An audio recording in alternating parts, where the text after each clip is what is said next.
hacer dos introducciones.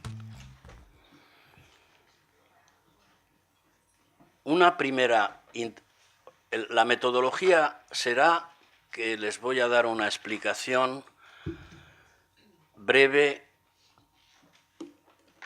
de cuál es la propuesta de Teresa de Jesús para llevar una vida cristiana y espiritual. Y después procuraré terminar pronto y dejaré un tiempo para el diálogo. La primera introducción es respecto a lo que está sucediendo aquí, a este encuentro que por primera vez tiene lugar, creo que en el mundo, que es la primera vez que se hace un congreso para hablar de mindfulness y de cristianismo. Me centraré, por continuar el debate, ese diálogo creativo que están haciendo entre diversas disciplinas, en orden a favorecer a las personas en este cambio epocal que estamos viviendo y que tantas confusiones nos causan. Me centraré en el cerebro como el motor de búsqueda de un constante diálogo interior. Y partiré del conocimiento tal como lo interpreto después de muchos años de investigación y de búsqueda de la mística teresiana, que gracias al cielo se me concedió la posibilidad de ir comparando esa investigación con la práctica de atención a enfermos de SIDA durante más de 20 años, lo cual ha hecho que toda la investigación y el estudio de la mística de Teresa de Jesús estuviera permanentemente comparada con la vida de personas que eran víctimas y que al mismo tiempo habían sido verdugos. Con el paso de los años intenté buscar una confluencia para que sirviera a todo tipo de personas. Y ahora mismo me preguntaban aquí en la salida, hablando con Carlos, con quien parece que vamos a emprender un proyecto de investigación tal como me lo acaba de proponer el ponente que ha estado aquí, el neuropsicólogo. Mi intención última en este mundo es intentar que la espiritualidad de Santa Teresa sirva a los gamines del mundo y en concreto a un preacuerdo que hemos llegado con una multinacional brasileña para que el dinero sobrante, que es mucho en esa multinacional, una parte lo quieren emplear en una fundación y les he propuesto hacer una fundación para los niños de la calle de Río de Janeiro y de Sao Paulo. Y estamos en discusiones a ver si lo aceptan o no. Quiero con esto decir que la interpretación de la alta mística teresiana la hago como me enseñó una cría, una chiquita, en Argentina. Bueno, allí se les llama flaquitas, chinitas, bueno, es muy bonito.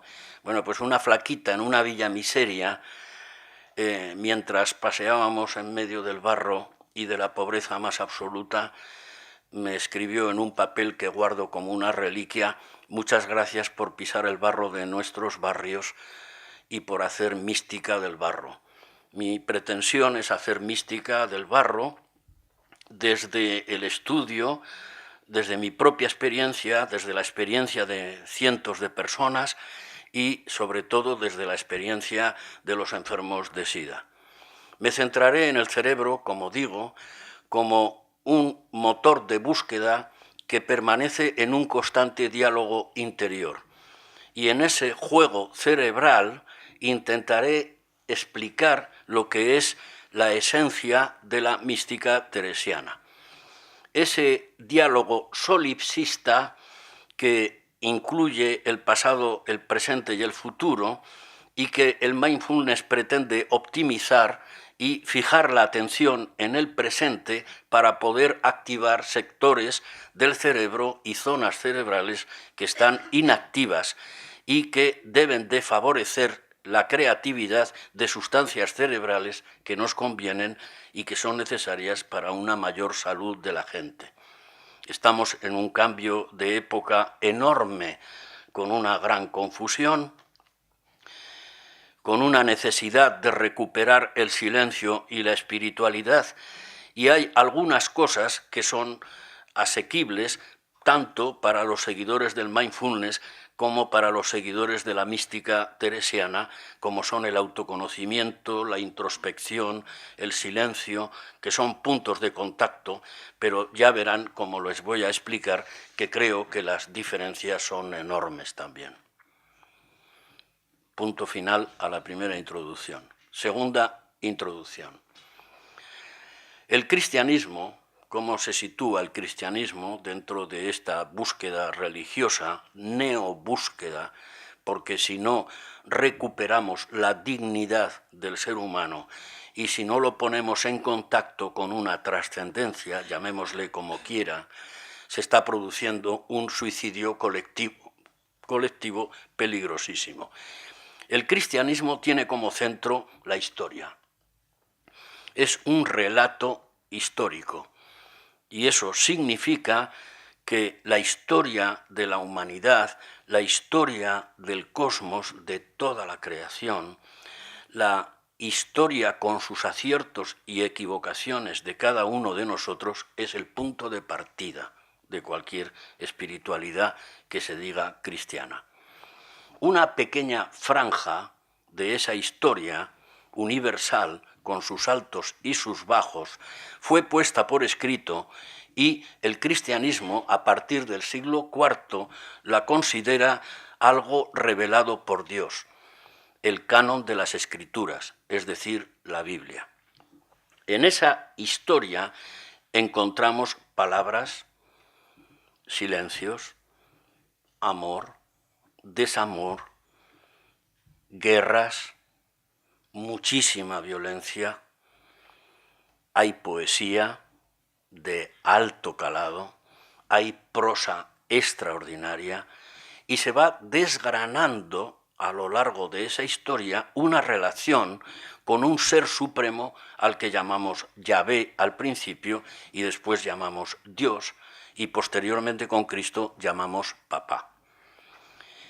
Esto es algo constitutivo del ser humano, es algo ontológico, una necesidad de religar, eso significa religión, la historia de los hombres, de la humanidad, con un más allá que llamamos Dios. En esa relación dialógica se va transformando la imagen de Dios y la imagen del hombre. Imágenes de Dios crueles aparecen en el Antiguo Testamento, imágenes de Dios politeístas que después se van haciendo monoteístas, pero en esa relación que nace de la historia, en ese religare con un más allá, también va evolucionando la imagen del hombre. Es una búsqueda dialógica que después pasa a la mística teresiana, en la que intervienen personas excepcionales dentro de esa relación dialógica histórica, que primero son los patriarcas, tanto hombres como mujeres, son los menos mujeres por la cultura de aquel tiempo, pero las hay y muy importantes, profetas o personas dotadas de una sabiduría, como sucede en los últimos siglos antes de la llegada de Cristo. En esa historia se van produciendo cruces culturales de gran importancia, como sucedió en el siglo IV a.C., cuando el pensamiento griego, a través de Alejandro Magno, se hizo presente en el pensamiento judío. Todo eso, en un proceso largo que duró muchos siglos, se fue afianzando primero el monoteísmo y segundo un Dios personal. En la Biblia, la historia, la palabra, el diálogo, el acontecer y el silencio forman un conjunto imbricado. Esta es la base. Por tanto, estamos ante una tradición que parte de la historia y de la palabra, teniendo en cuenta que la palabra también es el silencio.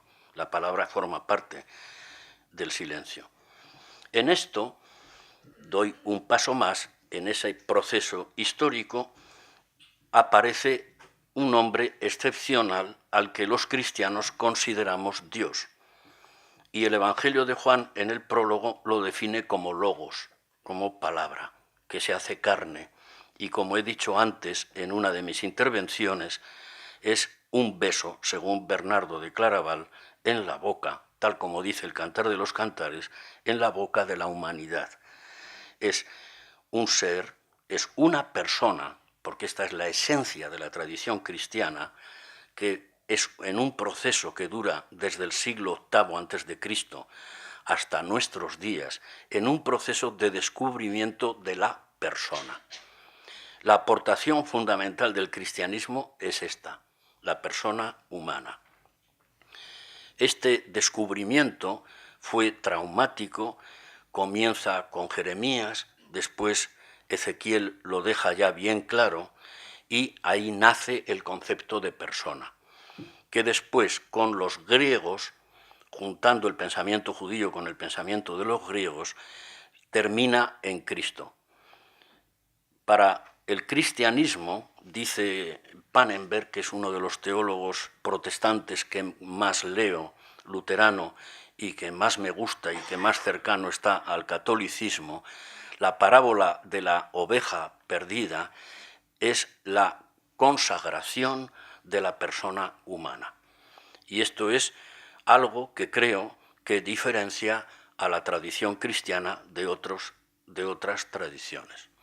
En la historia, en un diálogo misterioso y abierto con un ser supremo al que llamamos Dios, se va descubriendo la dignidad de cada persona. Cristo es una persona con dos naturalezas, humana y divina, que ha venido al mundo para darnos un beso de amor, o dicho con otras palabras, para enseñarnos el amor.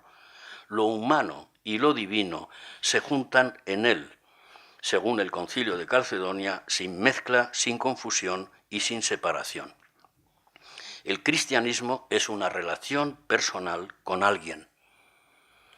Nosotros no hay ideología. En principio es una relación personal con alguien que se llama Jesús de Nazaret, que es lo divino y lo humano junto, sin mezcla, sin confusión y sin separación. Y él es la plenitud de lo humano y la plenitud de lo divino. De manera que para toda la tradición católica y, claro, cristiana, el cristianismo es una relación personal con Cristo que nos revela un Dios amoroso en un Dios uno y trino. Esto supone poner en el centro a la persona de Cristo, pero al mismo tiempo en la religión cristiana, tal como nos dice Mateo 25 y como nos dice la filosofía contemporánea, en particular la de Emmanuel Levinas, que es judío, que no fue cristiano nunca, pero que tiene en su metafísica toda una estructura filosófica de la Biblia y que está muy cercana, por supuesto, al cristianismo, la identificación de la persona como sagrada, la sacralidad de la persona, no nos evita, al contrario, nos incluye al otro. O más precisamente, el rostro del otro, dirá Levinas, fundador del neopersonalismo actual, es el vehículo ineludible entre ese Dios misterioso y trinitario hecho carne en Cristo con el prójimo, convirtiendo, por tanto, el amor a Dios y el amor al prójimo en la máxima expresión del creyente. Y se concreta en Mateo 25, tuve hambre y me diste de comer. Es un Dios personal que tiene una relación personal con alguien y experimental, experiencial, donde el rostro y los ojos del otro son la presencia ignorada de ese Dios que vas descubriendo. Termino las introducciones y entro en lo que es el mundo teresiano. ¿Cómo vehicula, cómo organiza Santa Teresa todo este mundo cristiano? ¿Cómo lo interpreta? Si gustan. Si la persona es el centro, ahora estamos corrigiendo ese concepto porque esta antropología centrada tanto en el hombre ha hecho, después de la Revolución Francesa y después de la Ilustración, olvidarnos del cosmos. Y ahora estamos intentando recuperar el cosmos dentro de la tradición cristiana, porque está presente en muchas de las cartas del Nuevo Testamento, pero desgraciadamente, ubicando toda la centralidad en la persona humana, nos habíamos olvidado de que esa persona humana está dentro de un mundo, de un cosmos, de un mundo que habitamos y que no siempre lo habitamos bien, como acaba de decir el Papa en la encíclica que presentó no hace mucho tiempo. Como he dicho y vuelvo a repetir, el centro es la persona, por tanto, Teresa se centra en ella.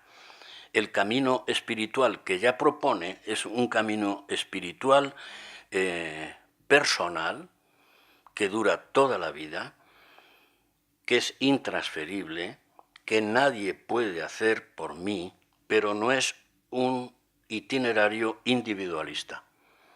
Es individual porque es un itinerario que no puede hacer otro en mi lugar, pero no es un itinerario individualista, lo hago con otros. O, dicho en lenguaje sencillo, con la comunidad de los que creemos en Cristo, que formamos la Iglesia. El punto de partida es una presencia ontológica de Dios en el fondo del ser humano. De modo que cuando trataba con delincuentes, no partíamos de su situación delictiva, ni del contenido de su delito, sino que partíamos de su dignidad de persona, que muchas veces habían perdido por los delitos que habían cometido o incluso por los asesinatos que se habían llegado a realizar. Pues bien, lo primero, lo maravilloso de este itinerario espiritual, que es una historia de amor muy similar a cualquier historia de amor que viva un hombre y una mujer, es prácticamente lo mismo, y ella nos lo dirá en las moradas quintas, esto es como un matrimonio, es una historia de amor un poco larga, pero muy, muy profunda. Cuando la historia de amor llega a ser profunda, entramos en el mundo de lo misterioso y por lo tanto de la mística y de lo indecible.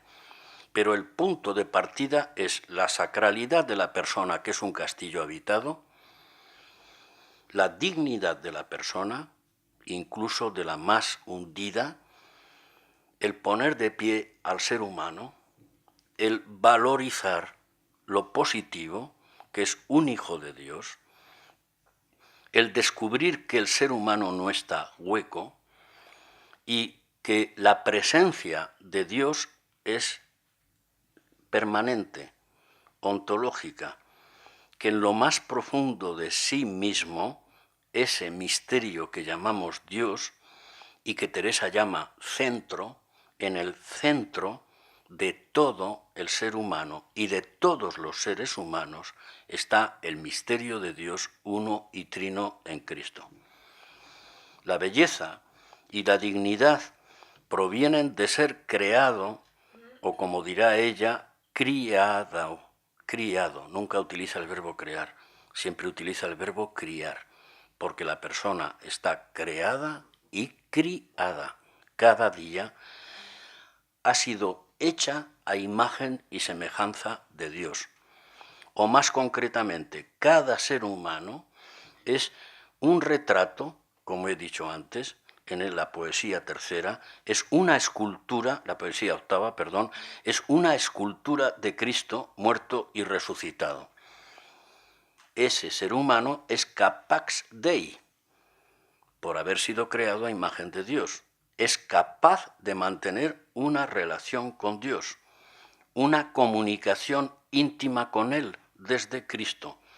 Y más en concreto, en el teresianismo heredado de los cistercienses de principios del segundo milenio y en concreto de Guillón de Santilly y de San Bernardo de Claraval, y más en concreto desde la humanidad sacratísima, dice ella. ¿Por qué? Porque ella es antioquena, sigue a Cristo, que es, como digo, una persona con dos naturalezas, desde su humanidad, porque vamos a emprender un camino de amor y en ese camino de amor es muchísimo más humano acercarnos a Cristo humano, a verlo como hombre. Y eso se llama en cristología una perspectiva antioquena, a diferencia de la perspectiva alejandrina, porque nació en Alejandría, y la antioquena nació en la actual Siria, porque la alejandrina parte de la divinidad de Cristo. En el teresianismo vamos a vivir una historia de amor. Ayer decía, yo y repito, a lo Tristán e Isolda, vamos a buscar esa gruta del amor entrando en nuestro interior, acercándonos al misterio de lo divino a través de lo humano. Esto lo tienen ustedes, si quieren leerlo, en el libro de la vida, escrito por Santa Teresa cuando tenía 50 años, en el capítulo 22 y en las moradas 6-7. Porque el centro, una vez que descubrimos la centralidad de las personas, va a ser la meditación pausada y continuada, como nos lo ha explicado un poco Miguel, pero de una forma un poquitín más distinta, de los misterios de la vida de Jesús de Nazaret. Y en el conocimiento de esos misterios de la vida de Cristo se va produciendo una progresiva divinización o cristificación de lo humano. Partimos de lo humano para acercarnos a lo divino.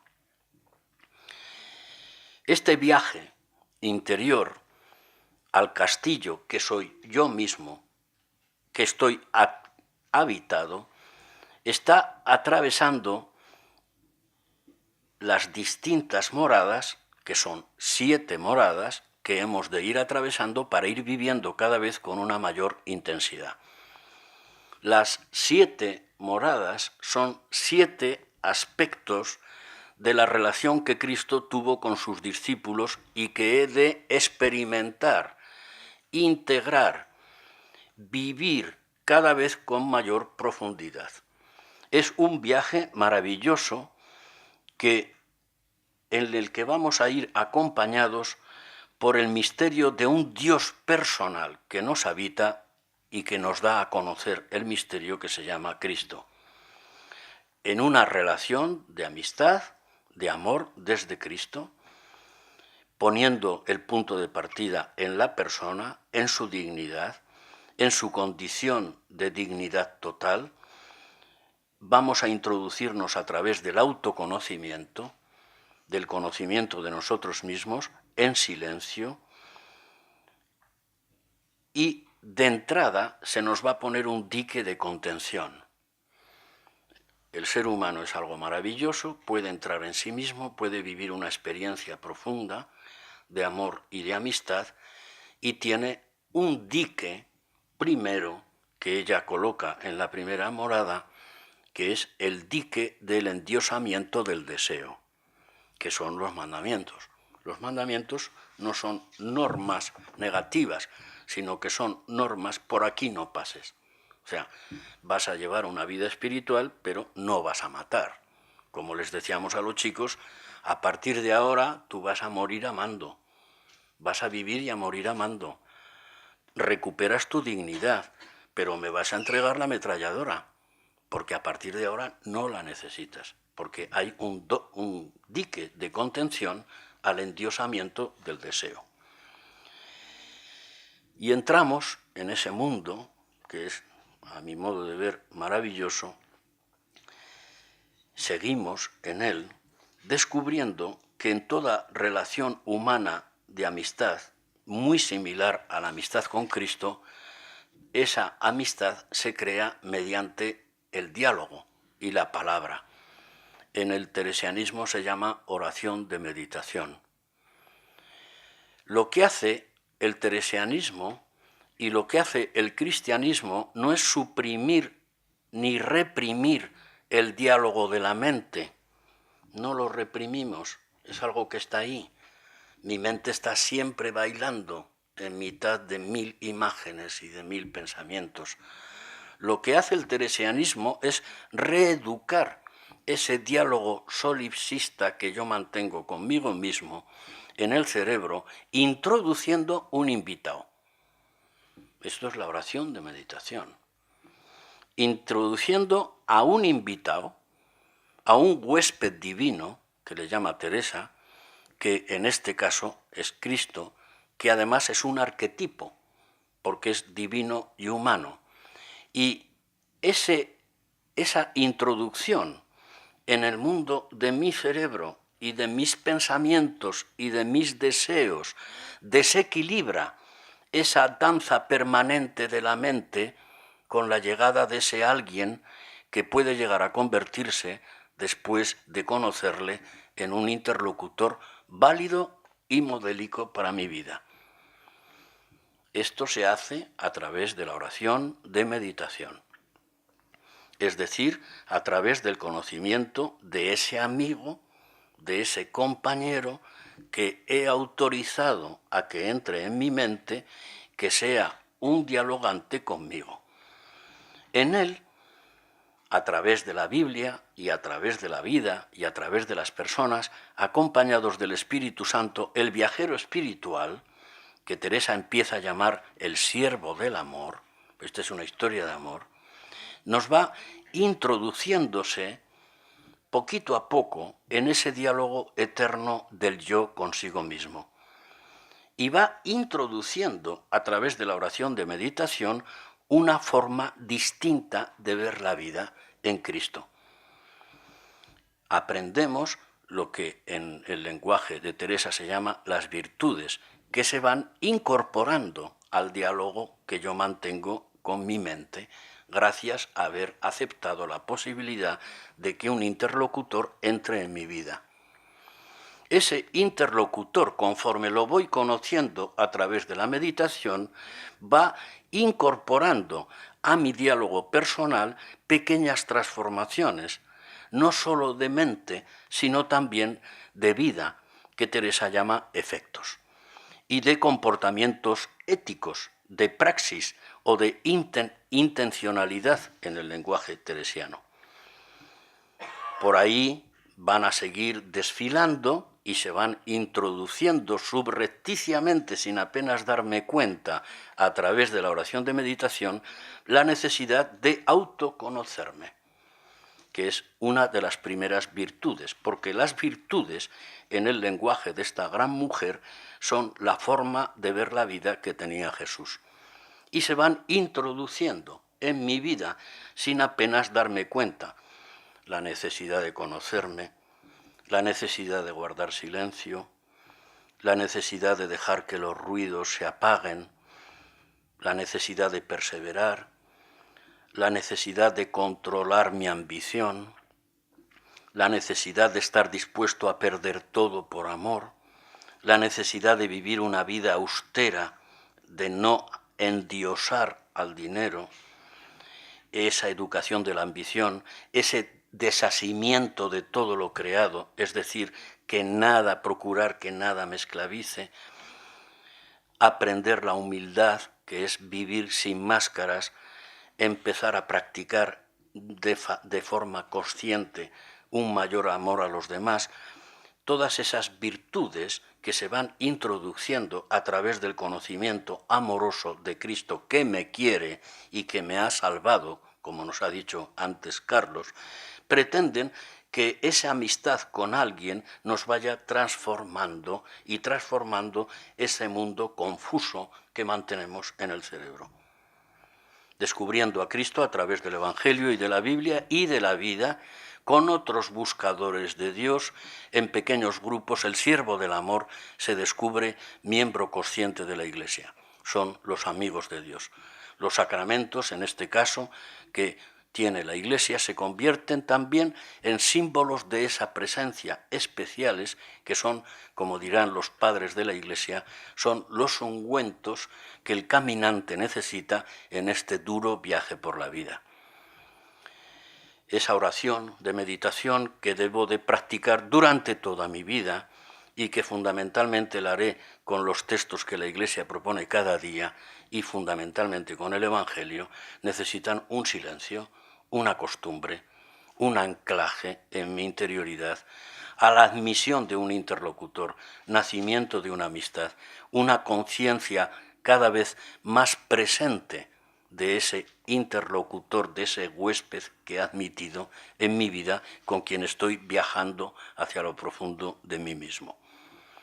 Al principio, nos dirá ella, las tentaciones son muchas para abandonar el castillo y será una ardua tarea, porque el ser humano, en su debilidad, no solo tiene una gran dignidad, pero el ser humano es alguien débil a quien le falta, con palabras de ella, le falta fuerza y ánimo.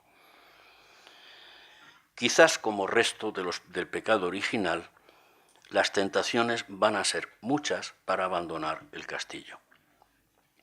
En ese viaje al hondón del yo, en busca de una vida espiritual y de una interioridad y de una profundidad de vida, el amigo que desde el comienzo nos guía, Jesús de Nazaret, desea que lleguemos a identificarnos con él, a llevar una vida espiritual cristiana más auténtica.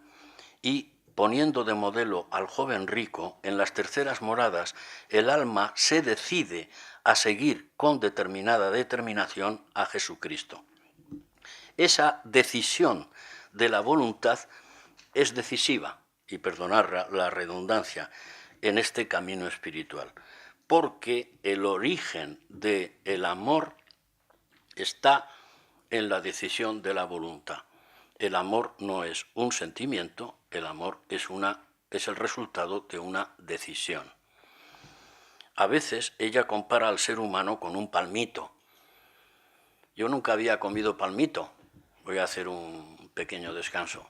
Nunca había comido palmito. Y en este viaje a Argentina, que acabo de volver, pues me encontré, que coincidí con un gran amigo mío, peruano, que lo conocí cuando estudiábamos en Roma y éramos jóvenes en el Pleistoceno superior. Y bueno, pues nos vamos a cenar. Pata, porque para los peruanos un amigo íntimo es un pata, es la pata de la mesa, ¿no? Quien te sostiene la vida. Oye, pata, ¿nos vamos a cenar? Bueno, pues bien, estábamos en Buenos Aires, nos fuimos a cenar. Y mira aquí por donde que dicen, ay, palmito esta noche, palmito. Bueno, y digo, ay, palmito, yo me como un palmito, yo no había comido nunca un palmito. Y el pata, que es muy ecológico y toda esta historia, no se te ocurra pedir palmito porque para comer un palmito hay que cortar un árbol, porque no entiendes nada de la cosmología, porque eres un ilustrado, desilustrado, porque el cosmos, pues tal. Digo, te vas a joder porque yo me voy a comer un palmito porque yo nunca he comido palmito y yo quiero ver lo que es un palmito. Bueno, en contra de todas las opiniones del pata, me comí un palmito. Bueno, varios, riquísimo. Ella, Teresa, compara el ser humano con un palmito. Y me di cuenta que es una especie de espárrago, para que os situéis, que tiene diversas capas y tiene un centro. Pues para ella el ser humano es esto, es un palmito. Entonces vamos profundizando en las capas hasta llegar al cogollito, que es delicioso, con un poquito de aceite, un poquito de sal, es una cosa deliciosa. Bueno, pues el ser humano, lo que pretende Santa Teresa es que no se quede en la superficie del palmito, sino que vaya quitando capas y llegando al corazón. Y en ese corazón, que es donde habita Dios, al ladito, ella le llama en el centro, al ladito está mi conciencia. Mi conciencia. Al ladito de mi conciencia está el misterio de Dios. y al ladito de Dios y de Jesús está el misterio de mi conciencia, terreno sagrado en el que no puede entrar nadie sin mi autorización, necoeclesie, ni siquiera la Iglesia puede entrar en mi conciencia. Y la conciencia recta es la última norma de comportamiento ético. Pues bien, Teresa quiere que no estamos en una historia de amor, que ese amor se desarrolle más. Y para que se desarrolle más hay que ir al corazón del palmito. Y eso son las terceras moradas. Viajando a esa profundidad de amigo, a esa profundidad del palmito para buscar al amigo, siguiendo al joven rico, hay que decidirse.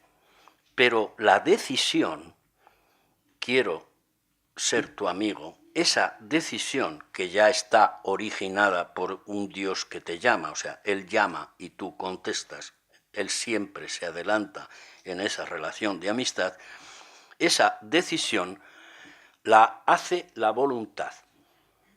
Y cuando la voluntad toma esa decisión, ahí nace el amor. Luego, el amor es la consecuencia de una decisión de la voluntad. O mejor dicho, el amor, la decisión de la voluntad abre el palmito, tac, y va en directo al centro.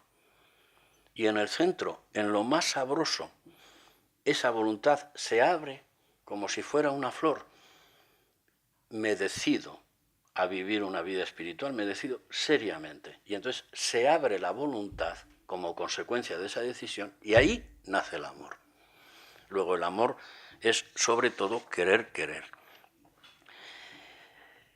De gran ayuda será en ese instante la oración de recogimiento. Eso le llama a ella meternos dentro, es la oración de recogimiento. Es una nueva forma de meditar los misterios de la vida de Cristo desde la interioridad. Y será de gran ayuda aprender a vivir el presente manteniendo una salud mental que nos hace vivir el instante presente y que nos hace capaces de recogernos en el hondón desde la situación que estemos viviendo. Cuando alguien entra al centro del palmito, cuando alguien es capaz y aprende a recogerse y a decidirse, no solo se abre la voluntad, y al abrirse la voluntad se abre el amor, sino que a partir de ahora ningún miedo habrá para enfrentarnos a eso que nos es tan difícil, a las zonas oscuras de nuestras vidas. Podremos aceptar con sosiego las debilidades, podemos aceptar con sosiego nuestra historia, aceptar y perdonarnos y perdonar a quien nos haya herido y aumentará considerablemente nuestra capacidad de amar.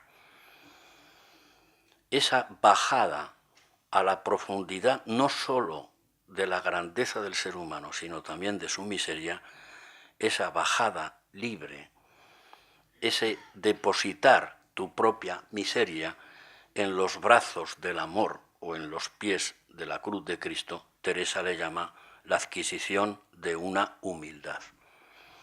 La humildad es caminar en la verdad. Ayer nos hablaba el dominico de esto, ¿no? El humilde es el que camina en la verdad del mundo y de sí mismo, el que no se autoengaña, el que se conoce lo suficiente como para saber de su grandeza y de su miseria, y no huye de ella, la acepta. Esto nos hace empezar a vivir una vida con una profundidad que creo que es encomiable y que se nos ofrece a todos. El humilde, la humildad es hija del conocimiento de uno mismo. Y el humilde es el que sale a la superficie reconociendo su grandeza y reconociendo su miseria. Y la pone a los pies de Dios. Y el que aprende a recogerse en ese mundo de interioridad, en ese mundo donde el palmito, en su centro, donde mi conciencia está tan cerca de Dios que me decido a seguirle en esa relación de amistad. Y ahí comienza la mística. la morada cuarta, quinta, sexta y séptima son una historia de amor. Es lo mismo, pero ahora desde la óptica del amor. Vamos a entrar en la fiesta del amor. Según Maricruz, que está aplicando esto con los presos en Distrito Federal de México, que es una pintora de mucha fama en México, acaba de publicar un libro donde el castillo interior se convierte en una gran belleza, en un mundo de colores, de cuadros y de esculturas, pues aplica esto con los presos de Distrito Federal. Y ella dice que en la cuarta morada, que es en el momento en el que estamos, se produce un cambio drástico en la vida de los delincuentes. Una de las cosas más bonitas que me pasó en el último viaje a México fue que, estando en una conferencia en Distrito Federal, había 5 presos en libertad condicional. Ellos me conocían sobradamente y yo sabía de todo lo que les pasaba porque me lo contaba Maricruz y hablábamos muchas veces por Skype para ayudarles. El abrazo que nos dimos sin palabras al acabar la conferencia, sabiendo que yo sabía y que ellos sabían de mí, el abrazo sin palabras para que nadie supiera que estaban en libertad condicional y que eran delincuentes además graves, fue inolvidable. Según Maricruz, una vez que te decides a llevar una vida espiritual, la cuarta morada, que es la primera morada sobrenatural, dirá Teresa, es decir, la primera morada mística, es decir, la primera forma de vivir la vida con una profundidad del misterio de Dios, la alegría de saberse amados un poquitín es lo que produce un cambio drástico, una transformación absoluta en la vida de estos chicos. Esa alegría de saberte amado, aceptado por el amor de Dios, convierte la vida en la antesala del cielo. De manera que aquí, en la cuarta morada, Teresa nos está invitando a encontrarnos en medio de las dificultades de la vida, en medio de las búsquedas que realizamos, aprendemos a vivir aquí como en el Tabor. Esto es la antesala del cielo, incluso, como decía Etty Lesun, si estoy en un campo de concentración y muy pronto en Auschwitz los nazis me van a matar.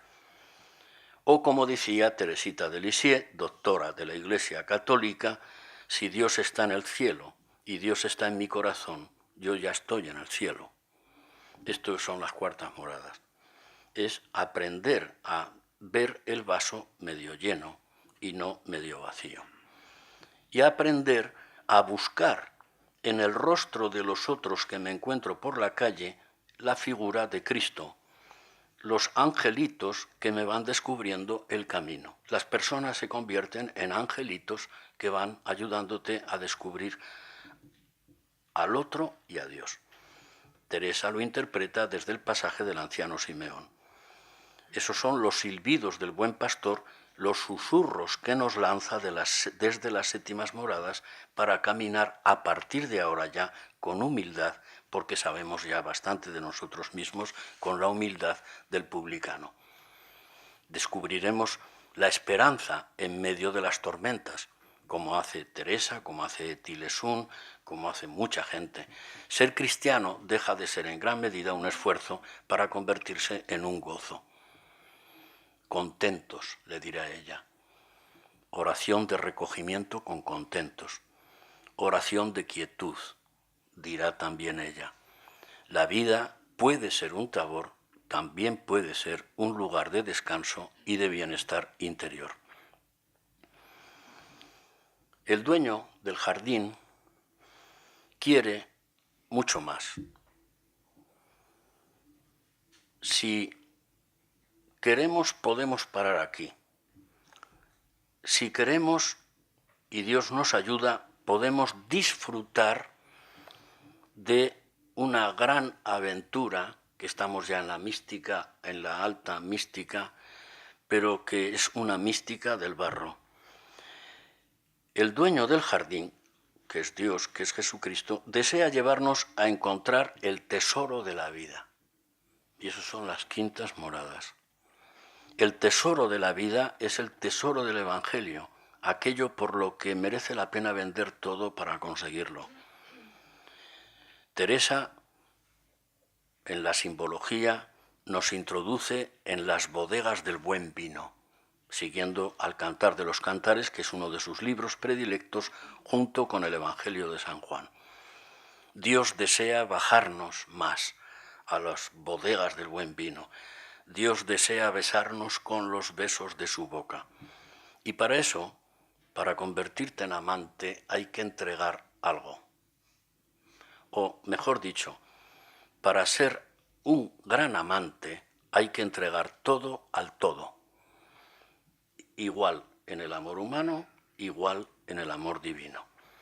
Por tanto, entramos en el mundo de la donación de uno mismo, de la entrega, del morir al yo viejo, un yo quejicas, gruñón, narcisista, que está todo el día dándole vueltas a la cabeza, ávido de poder, y entrar en la fiesta del amor.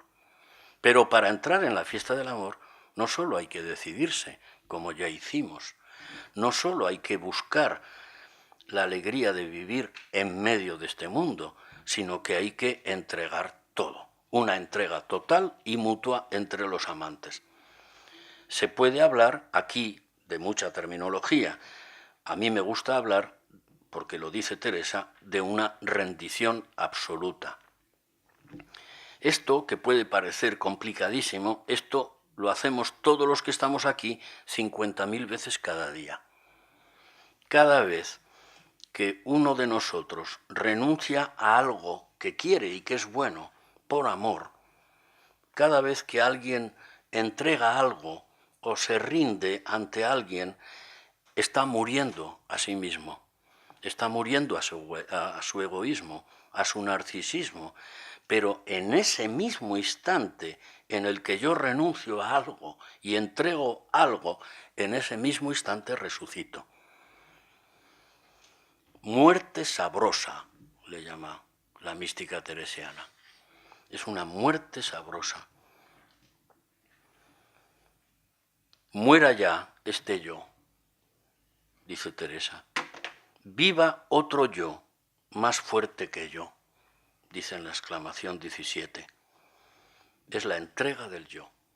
Es la muerte a ser la guinda del pastel, a ser el centro del universo, a ser quien gobierna únicamente mi vida conmigo mismo, en ese diálogo eterno. Deja ya del todo entrar a ese vecino que se llama Jesús, que invada ese cerebro, porque ya no soy yo, dice San Pablo, es Cristo quien vive en mí. O, dirá Teresa en otra de sus poesías, ya del todo me entregué y di, y de tal suerte he trocado, que es mi amado para mí y yo soy para mi amado. O como dirá en otra de sus expresiones geniales, él en mí y yo en él, que es la fórmula de la alianza israelita y es la fórmula máxima del amor humano y divino en el pensamiento de Teresa. Yo en ti, tú en mí. Que ellos sean uno, como yo estoy en ti y tú estás en mí. Juan 17, 23. Muerte sabrosa, porque en esa muerte o en esa cruz está la vida, porque al rendirnos nos apropiamos del otro. Al rendirme me apropio, al entregarme recibo, entrego y recibo. Y en esa entrega y en esa recepción estoy aprendiendo a ser una persona adulta capaz de amar a Dios y a los demás. Siempre que morimos a algo, lo compara ella con el gusano de seda, envuelto en su crisálida, nace una mariposita, una palomita, de las dos formas le dirá, que está preparada para aprender a volar. Las sextas moradas nos enseñarán a volar viendo siempre el barro de la tierra. Cuando una pequeña parte de mi ser se entrega por amor, en ese mismo instante comienza una nueva vida y se produce una unión con el otro. En esa unión hay diversas intensidades. Todas ellas son sabrosas porque encierran una vida nueva. Hago otra parada y les cuento muy brevemente una cosa que me pasó. Yo todo esto no lo aprendí, esto es una confidencia, pero bueno, la cuento desde hace un tiempo porque puede servir, además es un homenaje a los enfermos de SIDA que han muerto miles y no se ha enterado nadie. A mí todo esto me lo enseñó una prostituta cuando murió mi padre en el año 96, que me invitó a ir al cine y que después de ver una película horrorosa, que no les aconsejo, que se llama Seven, porque ella me dijo que el actor estaba muy bueno y que nos fuéramos a esa película, y además fuimos del brazo porque tenía cáncer vaginal y ella no tenía ropa, entonces iba vestida como si fuera a trabajar a la plaza, ¿no? Entonces fue una cosa un poco incómoda para mí ir del brazo con ella, con las botas de charol y con todo esto, y toda pinturrujeada y bueno, bien. Pero a mí, yo aprendí esto cuando al salir del cine, ella empezó a contarme su intimidad y todas las barbaridades que hacen con ellas y todo esto. Pues yo estaba impresionado. De repente empezó a contarme su intimidad, de repente yo le dije, ¿te estás confesando? Me dijo, sí, porque me estoy muriendo, me queda muy poco tiempo. Y después de terminar eso, pues me dijo, y ahora confiésese usted. Y yo al principio pues no sabía qué hacer, empecé a decir, hija mía, como los curas viejos, ¿no? Todos somos pecadores, ¿no? Y otras cosas que dicen los curas y tal. Y ella insistía, no, que quiero que usted se confiese conmigo. Bueno. Y bueno, pues lo hice, aquello me cambió la vida, la de ella y la mía, porque yo entendí que debía de entregarme del todo al todo, y en ese caso del todo al todo se llamaba Toñi, y era una pitufina que se estaba convirtiendo en amiga mía. Cuando salimos de allí, era ya muy de noche, y íbamos del brazo, no cruzamos una sola palabra. La llevé a su casa y no cruzamos una sola palabra. ¿Por qué? Porque ya estaba todo dicho. Esto es la alta mística.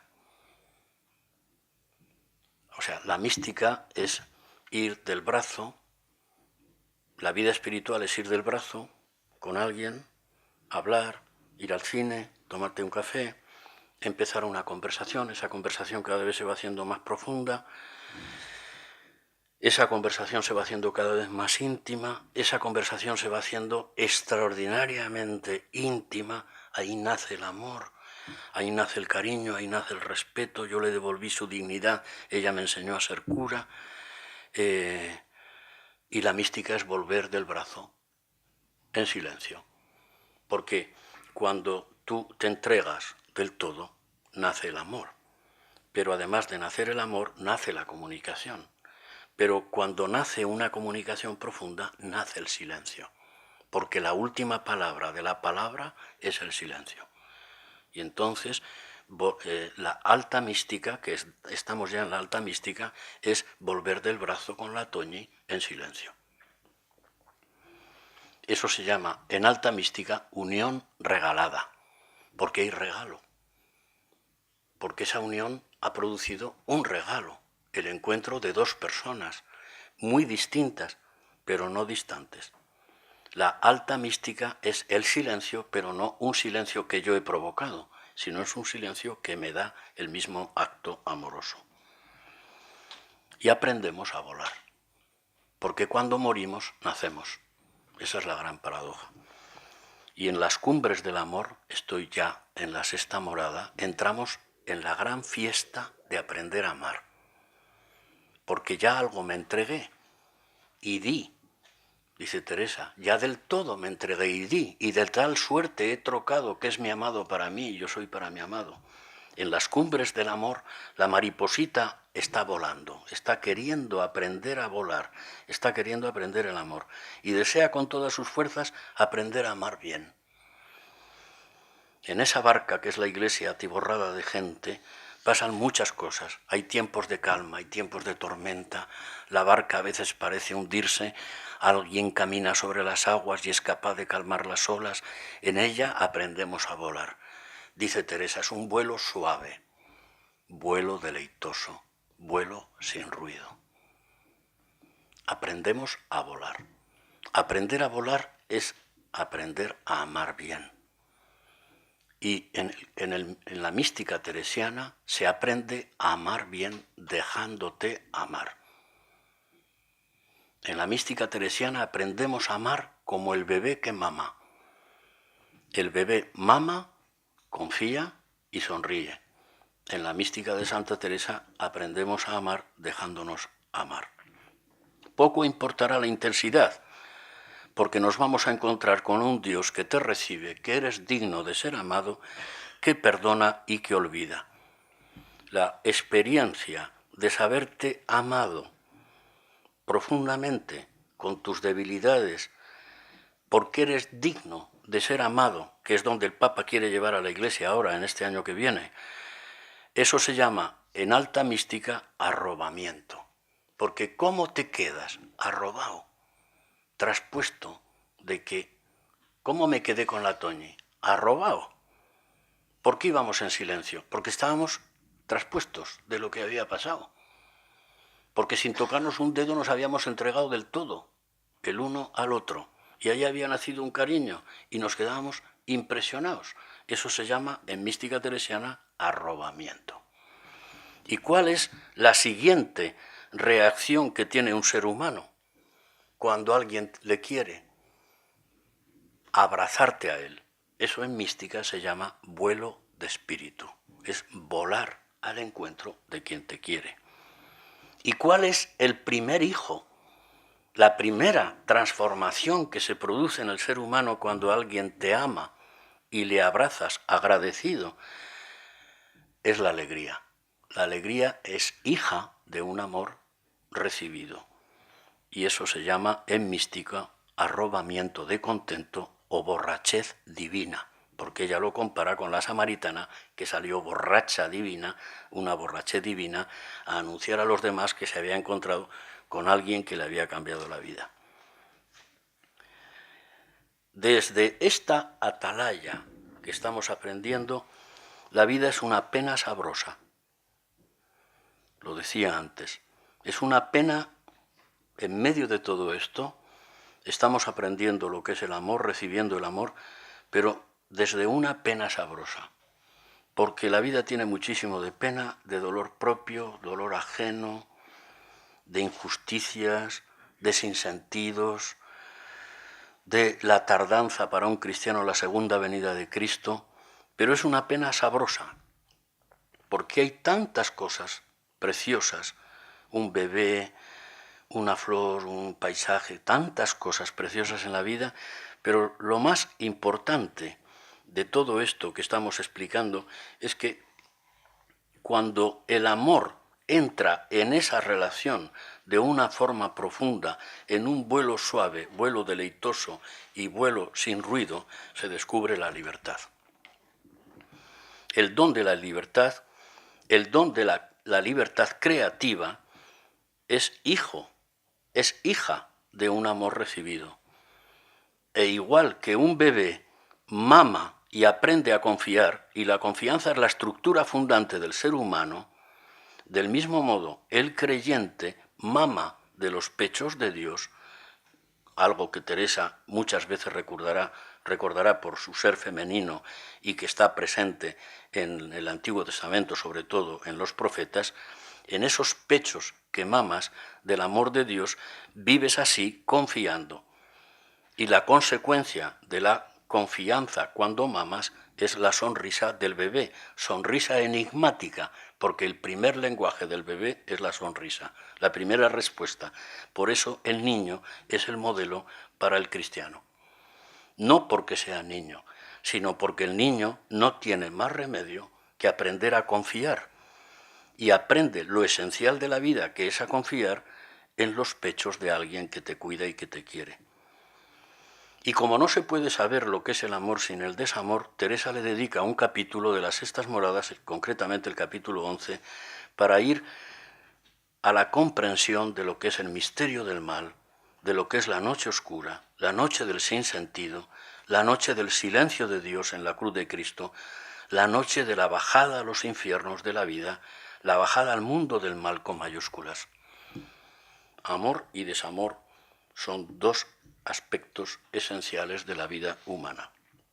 No hay que tener miedo a bajar a ese mundo del dolor, porque en el misterio del mal se termina de aprender la solidaridad compasiva y la solidaridad activa.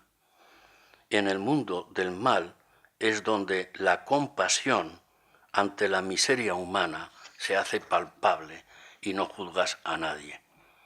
Y por último, y termino, la mariposita o la palomita que está buscando encontrar un sentido a la vida y que está viajando hacia el centro de su alma, hacia el palmito, termina de encontrarse en la séptima morada con Cristo resucitado.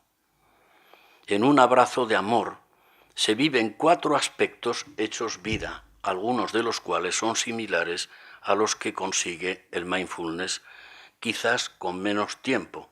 Aquí, salvo gracia especial de Dios, dedicándole al principio sobre todo bastante tiempo. Las características de una persona que vive en la experiencia mística profunda, según el pensamiento de Santa Teresa, son 4. Algunas le sonarán a mindfulness. Una primera característica. Una persona creyente que vive esto desde el barro de la vida, vive, los hay, y bastantes más de los que parecen. Viven, iba a poner ejemplos, pero estoy en mi pueblo, entonces no puedo, porque aquí la gente nos conocemos, esto es un pueblo. Pero hay gente que va caminando por la vida que esto lo vive. Y además el que menos te lo piensas, ¿no? Incluso delincuentes. Primero, una presencia casi permanente de sentirse habitado por Dios. O dicho en cristiano y en teresiano, una presencia casi permanente de vivir en el misterio de Dios uno y trino. Y eso se convierte en una compañía constante. Segundo, el matrimonio espiritual. La presencia casi permanente de ir acompañados de Cristo, hombre y Dios, en el centro del alma, en lo más profundo del alma, en mi conciencia, y poder decir, máxima expresión amorosa, yo en ti, tú en mí. Lo tuyo es mío, repito palabras de Teresa, lo tuyo es mío, lo mío es tuyo. Mi honra es tuya, la tuya es mía. Es decir, es vivir en una presencia dialógica y silenciosa de una vida recibida, amorosa, en cada instante, en cada vicisitud, una presencia firme y al mismo tiempo oculta, muy oculta, un diálogo tremendo y al mismo tiempo un silencio sonoro. Está el ser anclado en una roca firme. Tercera característica, una transformación radical de la persona, donde desaparecen los miedos, se recibe fuerza, expresión que me encanta, que está en las Moradas Séptimas de Santa Teresa, sé fuerte en el fuerte, que es Dios, sé fuerte en el fuerte, que es Cristo. Entonces, se reciben las fuerzas que nos faltan para vivir, se recupera la esperanza, una paz profunda en el centro del alma en medio de constantes guerras y batallas en el exterior. Unos deseos enormes de ayudar a los demás, que Teresa llama al crucificado, es decir, a los crucificados del mundo, con quienes Jesucristo se identifica. Y cuarto y último, el ser humano, que tiene la gracia de vivir estas 7 moradas cada vez con más intensidad, es un esclavo libre, porque esto lo explica ella en las moradas 7, 4, 8, porque le hemos entregado la libertad y ahora estamos a su servicio. La alta mística es que Marta y María caminan juntos, la oración y la contemplación. Rezamos mientras respiramos, ayudamos mientras vivimos, porque ella dice, todo esto es para recuperar fuerzas y ponerte al servicio del otro. Obras, obras y obras. Es un paisaje creativo donde la voluntad del Señor del jardín irá fijando los objetivos para cada uno. Es decir, que la acción que junto a esa presencia hacen del ser humano alguien pleno dentro de lo que es la vida de una pena sabrosa. Este camino espiritual ha sido durante siglos o mal interpretado o lleno de obstáculos para el común de mártires. Es nuestra obligación recuperar esto. En un libro que publiqué con una alumna finlandesa, que nos impusieron el título, nos dieron a elegir y elegimos uno, lo titulamos, es explicar esto a los luteranos, aplicado a las sociedades del norte de Europa, en concreto a la finlandesa, aunque ahora creo que lo están traduciendo al sueco. Se trata de instaurar, en la medida en que podamos, de una revolución silenciosa. El título del libro, y creo que fue un acierto, creo en una revolución silenciosa. Esta es la que yo creo, siguiendo al Cristo de Teresa. Muchas gracias.